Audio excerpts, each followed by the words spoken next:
Mchizi baada ya kuona anasumbuliwa na binti wa kitajiri akamfuata muuza matunda na kumpiga denda bila ruhusa yake. Muuza matunda akawa anashangaa elewi nini hiki. Movie yetu inaanza. Mchizi ni dereva bajaji, wakati uko njiani anarudi kijiweni kamaona mwizi akimpola mrembo wa kitajiri mkoba wake na kukimbia. Mchizi akamfukuzia mwizi na kufanikiwa kumkamata na kumletea mrembo na kumwambia, "Madam, mkoba wako huu hapa." Mrembo akauchukua na kuangalia mkoba wake na kumwambia, "Asante, sikujua kama utamkamata." Mchizi akasema, "Usijali, ila mimi sipendi kuona mali ya mtu unachukulia kizembezembe, ndio maana kusaidia." Mrembo akamwambia, "Asante sana, kiukweli nashukuru." Mchizi akamuuliza, "Kwa nini upo eneo hili? Eneo hili ujue ni hatari." Mrembo akamwambia, "Gari langu limeharibika na ninatakiwa kwenye kikao, hata sijui nifanyeje." Akamwambia, "Mpigie fundi aje kulitengeneza, mimi nitakupeleka mpaka ofisini." Mrembo akaangalia usafiri wa mchizi na kugundua ni bajaji, akacheka kidogo. Mchizi akamuuliza, "Kwa nini unacheka?" Akaguna tu Mchizi akamwambia, "Kwa hiyo unanichukulia si lolote? Acha mbwembwe, ile bajaji iko poa na safi tu." "Okay sawa, ngoja nikuache." Mrembo akasema, "Samahani, subiri kwanza, sijasema chochote, nimekubali twende." Mchizi akamwambia, "Acha ujinga wewe, yaani unaangalia bajaji yangu kama vile unaangalia kitu gani?" Kisha akamwambia, "Loki gari yako na tuondoke." Mchizi usiku simu yake ikawa inaita, akapokea. Mrembo anasema, "Hayo sasa, mimi ni Angela." Mchizi akamuuliza, "Angela wa wapi? Ulinipakiza kwenye bajaji, nashukuru kwa kunisaidia leo." Mchizi akamwambia, "Hilo usijali, shukuru Mungu, ila ninachokuomba siku nyingine kuwa makini na maeneo kama yale, ni hatari sana." Angela akamwambia, "Fundi wangu bado hajamaliza kutengeneza gari langu, hivyo nakuomba kesho asubuhi unipeleke ofisini kwangu." Mchizi akamuuliza, "Muda gani nije?" Akamwambia, "Saa 12 asubuhi." Asubuhi baada ya kumpeleka Angela ofisini akakutana na muuza matunda Amarachi. Akasimamisha bajaji na kumfuata ili kununua machungwa. Amarachi anamwambia, "Machungwa haya ni matamu sana, hujawahi kupata utamu kama huu, hebu jaribu huu utamu." Mchizi baada ya kuonja chungwa kama mara 2 hivi, Amarachi anamwambia,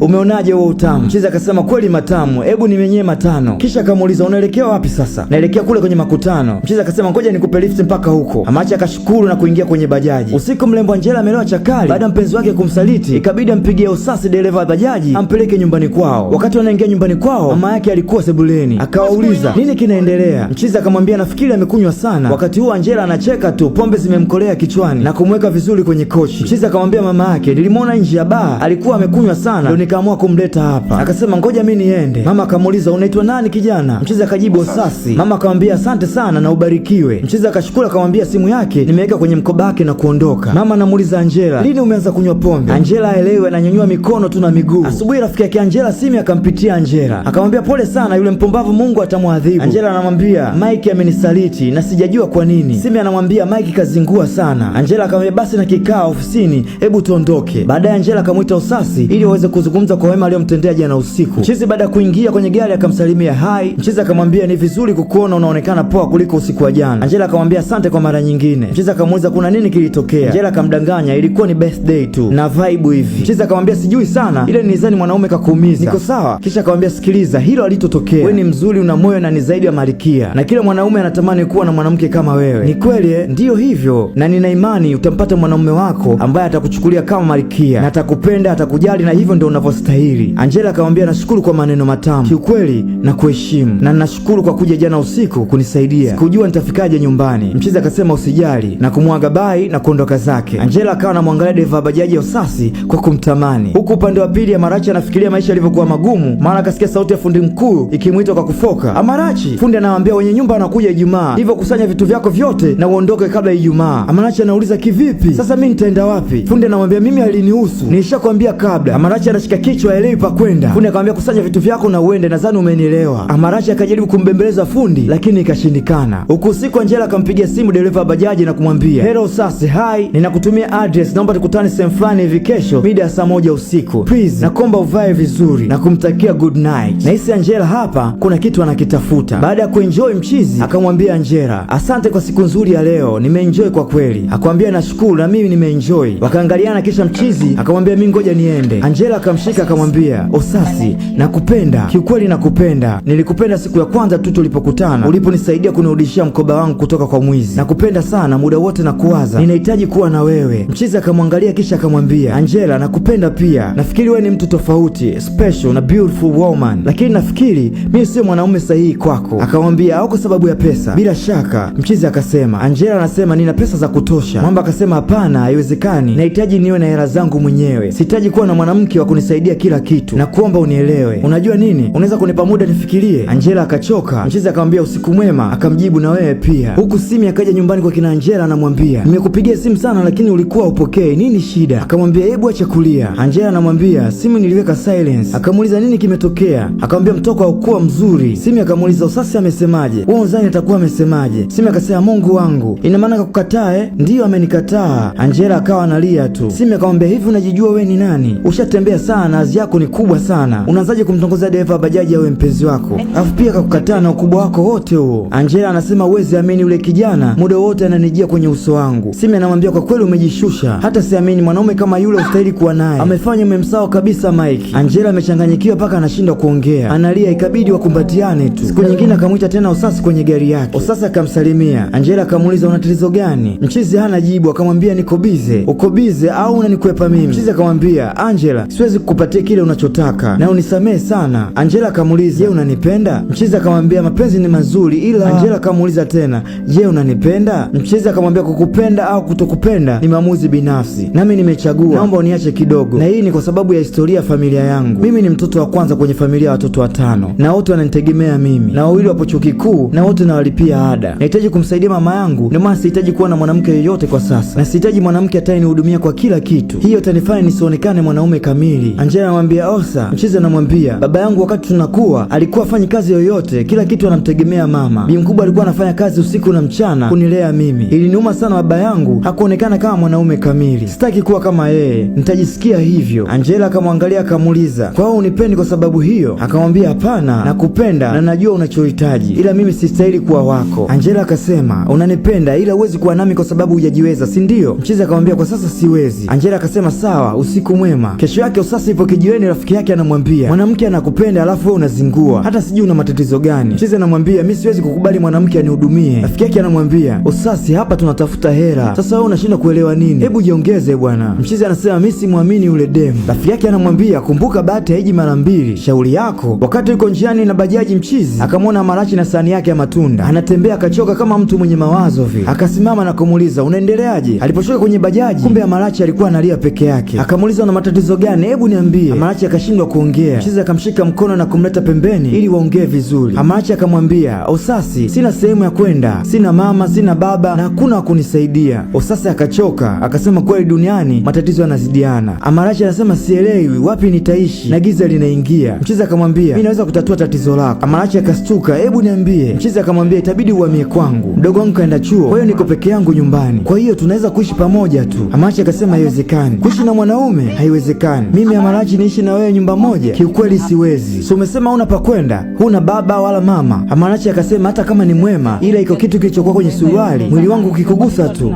kinasimama hivi. Mchizi akamwambia wewe unijui, ila mimi ni mtu mzuri tu, unanijua na kujua hata kama sio kwa siku nyingi. Basi kama utaki mimi naondoka zangu. Akamuuliza unaenda wapi sasa? Mchizi akamwambia naenda nyumbani kwangu. Mwisho wa siku ikabidi akubali, maana hana pa kwenda, ikabidi aende kuishi kwa Mchizi tu. Amarachi anamshukuru Mchizi na kumwambia Mungu akubariki sana. Mchizi akamsogeza kifuani akawa anamwambia usijali, huku akimsugua mkono chini juu chini juu. Amarachi akaona huu mkono unapoelekea utakuja kifuani, ikabidi ajitoe kwa Mchizi. Mchizi anamwambia mbona unakuwa mshamba wewe? Asubuhi Usasi akampeleka binti moja mpaka nje ya geti kwao. Binti akashuka akampa nauli Usasi. Wakati anaingia ndani, Mchizi akamwambia anti, umesahau mkoba wako na kumkabidhi. Binti akamwambia subiri kwanza. Akawa anaangalia pochi yake, akamwambia mbona sioni dola zangu? Hivi naota, mbona sizioni dola zangu? Mchizi akamwambia mbona sikuelewi? Dada akavaa mkoba wake na kumuuliza ziko wapi dola zangu? Mchizi akampigia makofi, ongera, unajua kuigiza sana dada. Dada akamwambia nimeweka dola 2000 sizioni humu. Mchizi akamwambia hebu acha kuigiza wewe. Dada akamwambia sikutanii mimi, ziko wapi pesa zangu? Mchizi akamwambia madam na kuheshimu. Dada akaita watu waje msaidie, dereva mwizi anataka kuondoka na dola zangu. Akitaka kuondoka dada anamvuta, ziko wapi hela zangu? Mwisho wa siku Mchizi akapigwa na raia na kuwekwa ndani. Ikabidi Angela aende kumtoa na kumleta paka kwao na kumletea maji ili apoze koo, maana alijitetea sana jana. Baada ya kunywa maji akamwomba aondoke. Usiondoke, mbona haraka sana? Mchizi akamwambia nashukuru sana kwa wema wako mkubwa, hakuna mtu ambaye angeweza kunisaidia zaidi yako, nashukuru sana, Mungu akubariki. Angela akamwambia itakubidi uiache hiyo kazi. Hii kazi ya bajaji? Ndiyo. Nikiacha nafanya nini? Nitakupa kazi. Mchizi akashangaa, nina kampuni ya baba, hatuhitaji mfanyakazi kwa sasa, ila nitakupatia kazi. Mchizi akafurahi sana akasema hata sijui nikushukuru vipi. Angela akamwambia kama hujui jinsi ya kushukuru, mimi nadhani unajua cha kunishukuru, huku akimshikashika Mchizi kwa macho ya kuutaka. Akawa anamsogelea mdomoni. Mchizi akamwambia Angela siwezi. Angela akamwambia huwezi nini? Kwani wewe sio mwanaume? Kwa hiyo katikati ya miguu yako kuna mdoli au? Mchizi akajiangalia akasema hapana. Angela akamwambia kama una utu au huna, nimelipa 1 million naira kukutoa kule polisi, kwa hiyo unanichukuliaje mimi? Mchizi hana la kusema. Angela anamwambia haya niambie utanilipaje? Kama huwezi kunila, tumia huo mlango wa nyuma yako hapo kuondoka. Angela akachukua glasi ya maji na kurudi ndani. Mchizi ikabidi aondoke tu. Huku nyumbani Amarachi akawa na mkanda na maji ya moto, maana kipigo kilikuwa si mchezo. Siku chache baadaye Angela akampigia simu Mchizi. Mchizi alipoiona akaacha kuipokea. Amarachi akamwambia ni bora kupokea, maana usipopokea atapiga tena. Na kwa nini hutaki kupokea? Mchizi akamwambia huyu ndio yule mwanamke niliyokuambia ananitaka kwa nguvu, lakini mimi simtaki. Ni yule msichana tajiri? Mchizi akamwambia ndiyo. Amarachi anamuuliza kwani shida ni nini? Mchizi anasema anachotaka Angela mimi siwezi kumpa. Amarachi akamuuliza kitu gani hicho anachotaka ambacho wewe huwezi kumpa? Mchizi anasema yani Angela hana mapenzi, yani macho yake muda wote yanataka kunjunjana tu, na mimi mambo hayo siyawezi. Sasa wewe unataka nini? Na si anakupenda? Mchizi anasema kwanza mimi sipendi mwanamke wa design hiyo, pili msichana tajiri, mimi sihitaji msichana tajiri kwenye maisha yangu, sitaki anipe stressi, nataka niishi hivi. Amarachi anamwambia subiri kwanza, kwa sababu msichana tajiri ndio umtaki. Haya, kama ungekuwa na wewe mwanamke unayemtaka kule polisi, nani angekutoa? Kama unampenda na anataka mpatie. Mchizi anasema Amarachi hebu niache. Amarachi anamwambia kama sababu ni pesa basi utakuwa na matatizo mengine. Mchizi akanyanyuka. Amarachi akamwambia ni ushauri tu, kama unampenda mkubalie. Usiku Amarachi akamwonea huruma Mchizi, akamwambia panda kitandani, umelala sana chini wakati nyumba ni ya kwako. Mchizi akapanda chap chap kitandani. Amarachi akamwambia lala ila usiniguse, naweka mto katikati usije ukaamsha mashetani yako. Asubuhi anatoka geto Mchizi na Angela anaingia. Anashangaa kumuona Angela, anamuuliza umefuata nini hapa na nani kakuelekeza hapa? Angela anasema nilienda kijiweni wakanielekeza hapa. Je, unanichukia sana? Akamwambia hapana, mbona unaonekana kama unanichukia? Mchizi akamwambia kiukweli naheshimu vitu vyote ulivyonifanyia, lakini Angela akamwambia usijali, mimi nitaondoka na sitorudi tena, nimegundua sio type yako hata jinsi unavyoniangalia. Kisha Angela akaondoka zake. Mchizi akarudi ndani, wakawa wanakunywa uji na kucheza. Amarachi akamwambia wewe usinishike huku, hiyo ni ya kwangu bwana, wewe ukoje? Mwangalie kwanza, ungekuwa na date na Angela unadhani ungekunywa uji huu? Ungekula chipsi kuku ujue. Mchizi akasema nataka nimtengeneze mwanamke wangu mwenyewe, nimvishe, nimlishe na kila kitu pale nitapokuwa tayari. Kisha akaendelea kunywa uji. Huku nyumbani kwa kina Angela, mama anafoka anamuuliza Angela una maana gani na nilichosikia? Akamuuliza umesikia nini tena? Kwamba umekataa kusaini mkataba na wanunuzi. Kwa nini? Kuna tatizo gani? Akamwambia mama, kama bodi ya madirekta wakiona sifai hawataweza kunifanya kuwa mmiliki wa kampuni. Mama, najua ninachofanya, nataka kuonyesha kama atanunua hisa nyingi kampuni haitakuwa na nguvu. Mama akasema sisi haituhusu na hiyo sio kazi yetu Angela. Akamwambia mama nitafanya, basi ni bora ufanye na kwa haraka, hatuna muda. Huku usiku Amarachi na Mchizi wamelala. Mchizi akamwangalia Amarachi kama amelala, kisha akajivuta kidogo kiuno mpaka usawa wa mzigo wa Amarachi na kumkumbatia kujifanya amelala. Amarachi kumbe naye hajalala, akatabasamu, kumbe kumbatio amelipenda, akamsogezea nyashi afaidi vizuri. Asubuhi akasikia hodi, ile kutoka nje hakumkuta mtu, akaangalia huku na huku, ile kuangalia chini akaikuta bahasha, akaichukua na kurudi ndani. Ile kuifungua zikamiminika dola. Amarachi akazihesabu 1, 2, 3, $100.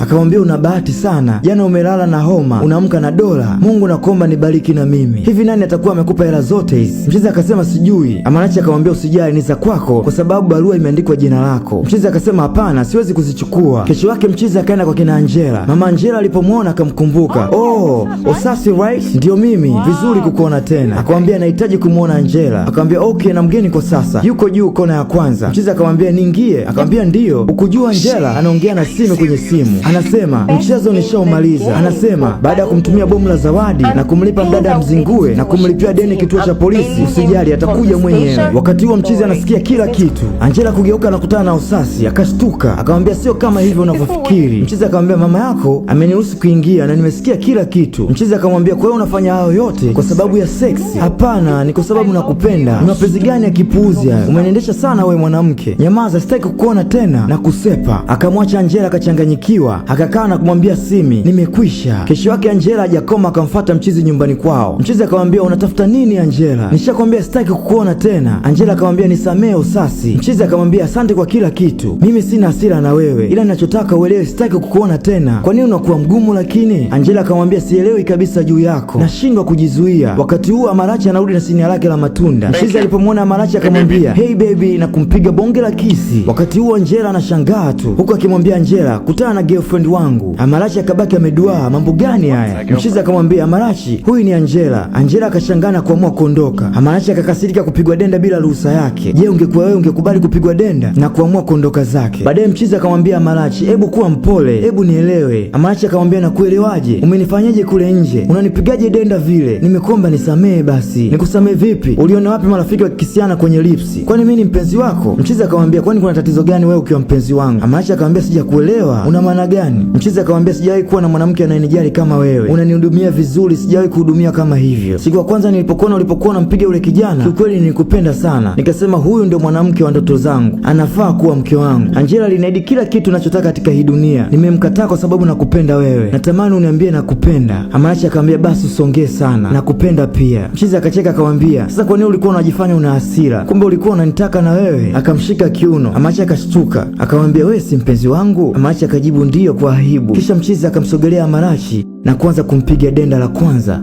la pili, akalizungusha kiutamu zaidi, akamnyonya tena. Amarachi akafurahi, ndio siku ya kwanza hajawahi kufanya chochote japo anaonekana ni mkubwa. Amarachi akamwambia anataka tena. Mchizi akamnyonya tena. Amarachi wao. Mchizi akamtupia kitandani. Mizagamuo ikaanza. Mapenzi akawa yamenoga kila sehemu. Wakiwa kitandani wakaanza tena kunyonyana. Jamaa anamnyonya tu, anapeleka ulimi kila engo. Amarachi naye kazoea, lipsi anaiachia. Mchizi akapeleka mkono kwenye kiuno, akaona itosha, akapeleka kwenye shingo, akashuka kifuani taratibu. Wakaangaliana. Mchizi akapeleka denda tena taratibu, akamwambia ebu lala tunyanduane sasa. Kesho yake mchizi akamwambia Amarachi sipendi wewe unaenda kuuza matunda, ni bora wewe unakaa nyumbani, maana na wivu mimi. Usiende bwana. Wakawa wanataniana. Wakati huo kuna V8 inapita karibu yao na kusimama, ikafunguliwa kioo. Mzee alipowaona akaita Amarachi. Mchizi akamwambia ebu nenda huko, hauzi matunda huyu. Mzee akamwita tena Amarachi, ni wewe? Amarachi akajibu Mr. Charles. Amarachi akafurahi, akamfuata mzee na kumkumbatia kwa nguvu. Mchizi haelewi furaha gani hii, mbona mimi sijawahi kupatiwa? Mzee anamwambia ni wewe, ulikuwa wapi Amarachi? Nimekuwa nikikutafuta kila sehemu, unafanya nini hapa? Amarachi anajiuma tu. Mzee anamwambia ile namba ulijaribu kunipigia ikawa haipatikani kabisa. Amarachi anamwambia nilipoteza, sasa natumia simu ya huyu rafiki yangu. Mchizi ikabidi aulize huyu ni nani na mbona unaongea Kiingereza kilichonyooka? Akamwambia usijali, ni story ndefu. Amarachi akamwambia jamani Mr. Charles na kumkumbatia tena, akawa analia huku kamkumbatia Mr. Charles. Mchizi akaona hapa nishapigwa, akaamua kurudi kwenye bajaji na kuondoka zake. Wakati wakiwa kwenye gari Mr. Charles na Amarachi akamwambia Mr. Charles, baada ya bibi yangu kufariki baada ya miaka kadhaa, nyumba yetu nayo ikaungua moto. Hapo ndipo nilipoamua kumtafuta baba yangu. Nimekuja Lagos,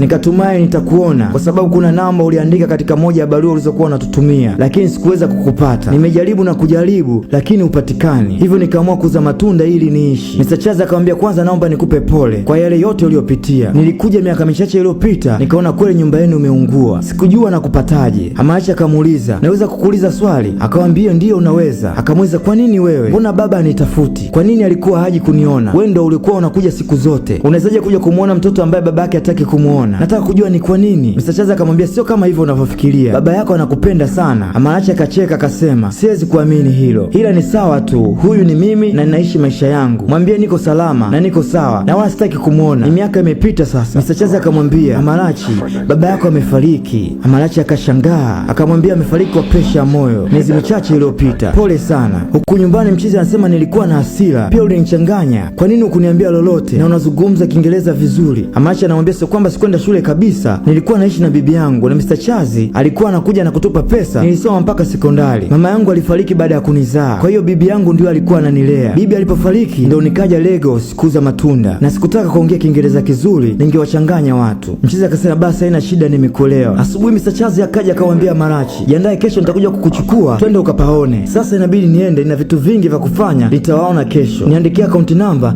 nitakutumia pesa kidogo. Amarachi anasema usijali. Mchizi anambinya kubali wewe. Mchizi akaitikia asante sana. Amarachi akawa anaandika namba. Mr. Charles akamuuliza wewe sio sasa si ndio? Ndio saa. Amarachi ameniambia umegraduate. Mchizi akasema ndio, nimemaliza UD University, nimesomea banking and finance. Mr. Charles akasuka kuona kijana ni elimu kubwa, hivyo akamwambia nafikiri naweza kufanya kitu juu yako, nitumie CV zako kupitia email ya Amarachi na uhakika utapata kazi. Mchizi akashukuru. Mr. Charles akawaga na kuondoka zake. Huku nyumbani kwa kina Angela, mama Angela anamwambia mwanasheria wa familia unaweza ukaanza tu. Mwanasheria akamwambia subiri kidogo mama. Mama anawaka, tunasubiri nini sasa? Angela anamwambia tulia mama. Mwanasheria anamwambia nadhani ndo hao, na kwenda kufungua mlango. Mama akashangaa kumuona Mr. Charles, akamwambia Mr. Charles unafanya nini hapa na huyo ni nani? Angela baada ya kumuona Amarachi akanyanyuka na kusema ni wewe? Mwanasheria akamwambia karibuni kukaa. Mama anafoka, wakae wapi kwenye nyumba yangu? Mwanasheria akamwambia Mrs. Thomas, mume wako Edward Thomas ana mtoto wa miaka 27 na katika share ya mirasi alimwandika. Mama akawaka, sio kweli, ni puzi gani unaozungumzia? Angela anashangaa. Mama anasema haiwezekani na kukaa kwenye kochi. Mama akamwambia Chazi, unawezaje kumleta mgeni kwenye nyumba yangu na kumruhusu kukaa? Mr. Chazi akamwambia huyu sio mgeni. Angela akawaka, wewe mwanamke mchafu, unafanya nini kwenye nyumba yetu? Mr. Chazi akamwambia huyu unaomwona mchafu kama unavyofikiri ni mtoto wa Edward. Angela na mama yake wakabaki wanashangaa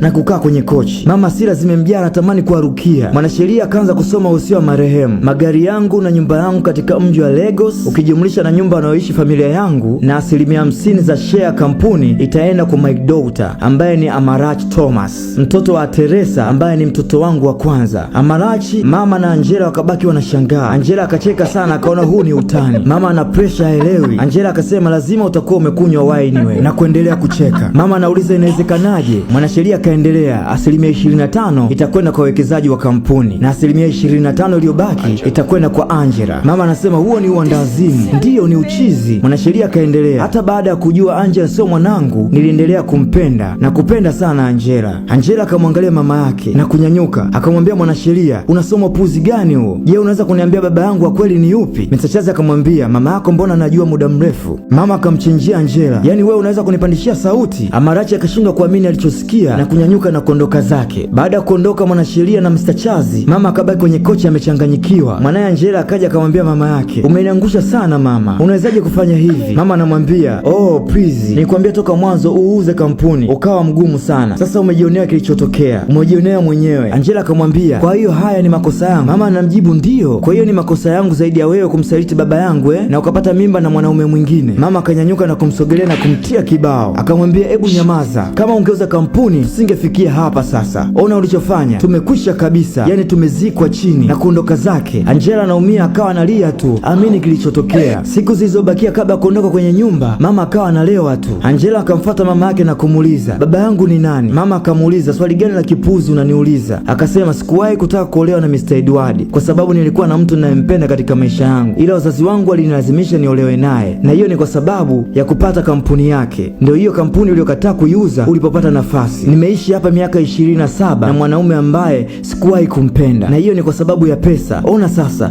sijazipata hizo pesa, ona sasa mpaka sasa sijazipata hizo pesa. Emeka baba yako amefariki miaka 3 iliyopita, na huo ndio ukweli. Bi mkubwa akapiga fundo moja la konyagi na kwenda kulala. Amarachi akawaita Angela na mama yake kwenye mjengo alioachiwa na baba yake, akamwambia Angela, najua unaumia sana kwa sababu ulikuwa karibu na baba, na sikuwahi kufikiria kwamba maisha yangu yangeweza kubadilika kama hivi, ila kitu nilichokuwa nakitaka siku zote ni kumtafuta baba yangu, lakini Mungu amemchukua, sikuweza kukutana naye. Najua hii nyumba ina maana kubwa kwako na mama yako, na ninajua mmetengeneza kumbukumbu nzuri sana kwenye hii nyumba, na nisingetaka kuiweka mbali na nyie, hivyo nawapatia funguo. Hii ni nyumba yenu kuanzia leo. Angela akasema, asante sana, sikutegemea kama ungefanya hivi. Usijali, mimi na Osasi tumenunua nyumba nyingine, kwa hiyo tutaishi huko. Wakashukuru sana na kumfuata Amarachi na kumkumbatia. Mama anasema, ubarikiwe Amarachi. Na huo ndo mwisho wa hii movie inaitwa Hearts in Between. Ila usisahau kusubscribe, kulike, kucomment na kushare channel yetu ya African Fix.